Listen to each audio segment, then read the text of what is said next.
大家好，我今日咧同大家講下黃松堅大師。咁黃松堅大師咧就係生於1940年，佢亦都係中國工藝美術大師，係中國工藝美術終身成就獎嘅得者。咁佢喺19歲嗰年咧就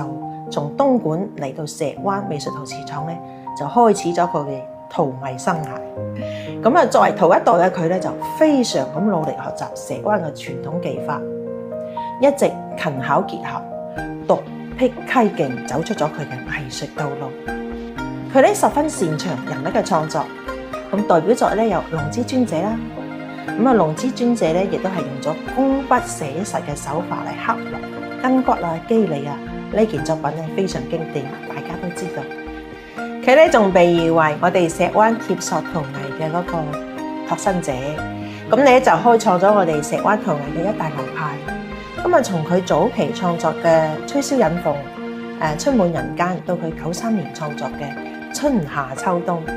咁啊呢一套作品咧就成為咗我哋石灣襟身貼塑技法嘅一個里程碑嘅一個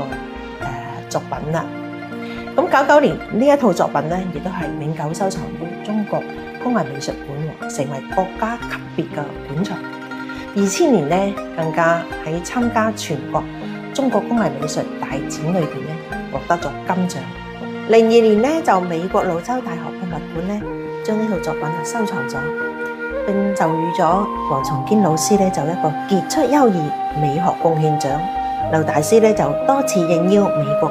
做客座教授到海外去講學交流嘅。嗱，我哋睇翻呢一套春夏秋冬呢套作品咧，就將四季景物與人物咧天人合一啊！呈現咗東方濃郁嘅古典味，四件各有佢嘅名字喎。嗱，呢一件叫做春花兔謠，我哋侍女咧就左手提住個花籃，右手攞住桃花，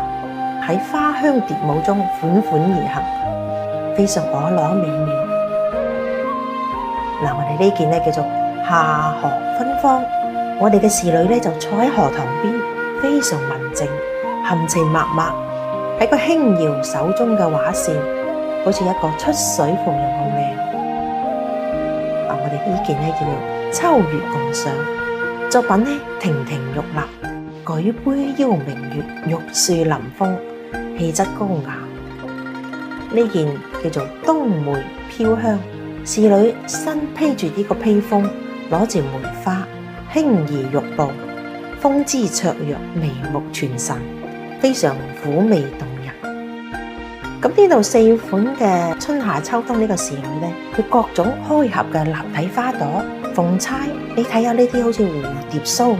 手指啊、啲玉鈪啊，哇，全部都係用手工捏成嘅，體現咗我哋泥嗰種柔軟、嗰種泥性嘅韻律。你睇下嗰個人物嗰個纖纖玉指，佢呢種蘭花手啊，真係捏到好似一種好玲瓏、好柔美、好富有嗰種情感風韻。就睇下佢呢啲服飾啊，呢啲頭飾，加上佢每一個服飾嘅設計都各盡巧妙。我哋睇下春秋呢個兩款服裝，佢嘅花咧就嗰個分布咧就好似一點點嘅星輝一樣。夏天同秋天嘅服飾呢個就可謂疏可跑馬，密不透風，亦都將嗰個衣服嘅衣紋啊、皺褶啊嗰個走向做得非常好嘅。